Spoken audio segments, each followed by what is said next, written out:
Yo, peace to the gods, the goddesses, the kings and queens, whatever you would like to be announced by. Um, my Instagram name would be Melanated Tarzan. My government name would be Kumbo, but y'all can call me Tarzan. I just want to do a brief little video, telling you guys how the Bible and astrology correlates hand in hand. That's exactly what the Bible was talking about. From Jesus' birth all the way to his death and his resurrection. So to get right into it, Jesus was born of a virgin. The virgin, her name was Mary, but this all comes from Egyptian text. This is all rewritten text. Horus would have been the son, which would have been Jesus. The mother was Mary, which would have been Isis. And God would have been Thought, because he's the one that spoke it. He didn't even have to have sexual intercourse. He's the one that spoke the life into, that's Jesus' father. That's, you know what I'm saying? That's the son's father. Now, the Virgin, Virgo, is the planet, or not the planet, I'm sorry. Virgo is the energy behind Mary. Virgo is a sign in astrology that carries, you can see her sometimes carrying wheat. Now, wheat is used to make bread, wheat and yeast and water and whatever. But, yeast rises just like the sun be rising, and bread is made out of wheat, which you can see Virgo carrying. Bethlehem is where Jesus was born. Bethlehem is directly corresponding to the house of bread. That's what the word is meaning. It's house of bread.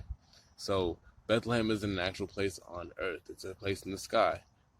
It's the house of bread, which is in the constellation of Virgo. Now, it gets deeper now. In the story, there was 3 kings that followed an eastern star, which would have been the star of Sirius. And the 3 kings that you can even see today in your sky right now is the 3 brightest stars in the sky in Orion's belt. Those 3 stars aligned with Sirius, because they were following Sirius, to the sun, which was Jesus, which is the sun. On the 25th, these stars align, which is not a coincidence, because that's what the story is writing about. So on the 25th, these stars align. And now when it comes to Jesus' death, what's up, bro? Go over there, please.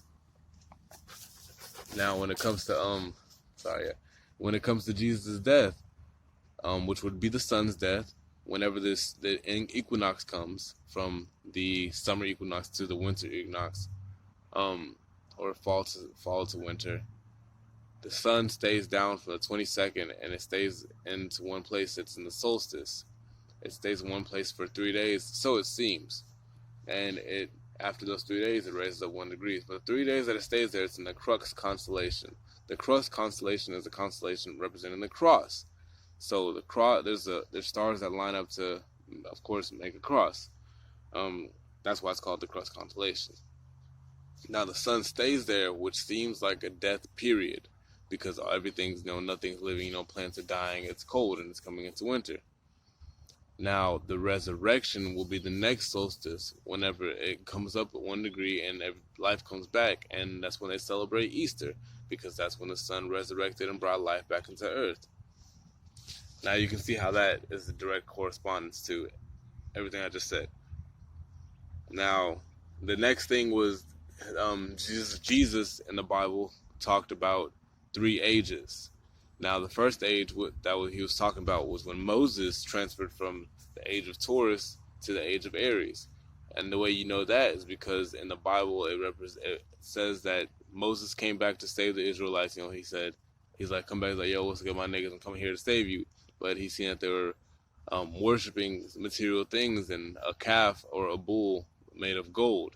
Now, that was representing, for one, the golden age. And secondly, that was representing it was representing Taurus. The bull is Taurus. It's material things, possessions, worldly things, earthly things. So they crushed that age into the new one, which was the age of Aries. And after the age of Aries would be the next age, which would be Pisces. Now, the person to transfer over first was Moses. He transferred over the age of Taurus into the age of Aries. The next one was Jesus. He transferred over the age of Aries into the age of Pisces. Now, the way that you can really understand that is because he fed 5,000 people with 2 fish. When you have the sign of Pisces, it is 2 fish. He ran into 2 fishermen. And then also they said that his birth date was in between of the switching of these ages. So it was the beginning, like, of the new age. So Jesus was the next person to transfer the energy over. Now, for one, we got to understand that this is all energy of God. This is all God energy. We can easily obtain his energy, just like Moses did. You know what I'm saying? The things that he did, his cane, turned into a serpent and guided him. And then what else? He split waters. He split rocks to make water. Moses did many miracles, just like Jesus did. It's just the story was mainly about Jesus being the Son, because he was the anointed one.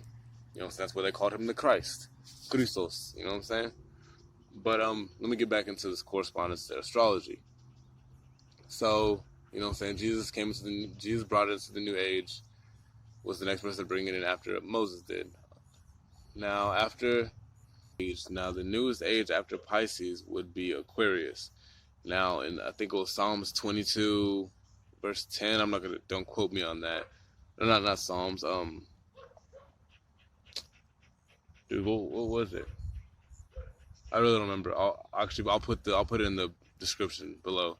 It's something 22. But his disciples asked when would be the last Passover, and Jesus said, "Go until there's a man bears water, follow him unto." So the man bearer water is the clearest, translation to Aquarius, the water bearer. That's the new age that we're coming into, and whichever person is going to play as the catalyst of Jesus, which can be multiple people, because within the story there was disciples and there was Jesus. So the energy is just going to repeat itself, and Jesus will be there until the end of it. Not Jesus as the person, but the Son is going to be there until the end of it. You know what I'm saying? So just let that sink in for a little bit. A lot of people really think that when they talk about the end of this, he means the end of the world. It's not that. It's the end of this age. You know what I'm saying? The end into a new age, a new eon. You know what I'm saying? A new age. Exactly. Like, it's gonna be the next age of Aquarius. So, however it passes over, it's gonna pass over. Whoever flows the energy will flow with it, and that's how the Bible really correlates to astrology. There's really way more talking about. We can go into Genesis, but I really want to make another video for that. Genesis is one that correlates to your mind and your body, and then I want to talk about the flood, and then we'll talk about Cain and Abel.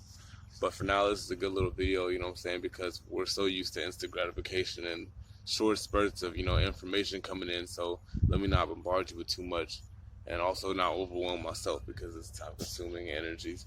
So it's time for me to go ahead and get up off here. I think I've gave all the information I can for the day. I'm just out here enjoying the sunlight, though, man, while it's still gonna be here, because as y'all know, the equinox is coming. You know what I'm saying? Watch for the energy transfers. Right now we're in a Mercury retrograde, and actually I'm feeling the shadow of it. So y'all can see my mind's working. I made this video. I'm out here grounded. I wish I could show you my feet, but the camera don't turn. But toes to the flow. Where that boy's shoes at? But peace, family. It was good talking to y'all. Hope y'all take this information and y'all enjoyed it. Peace.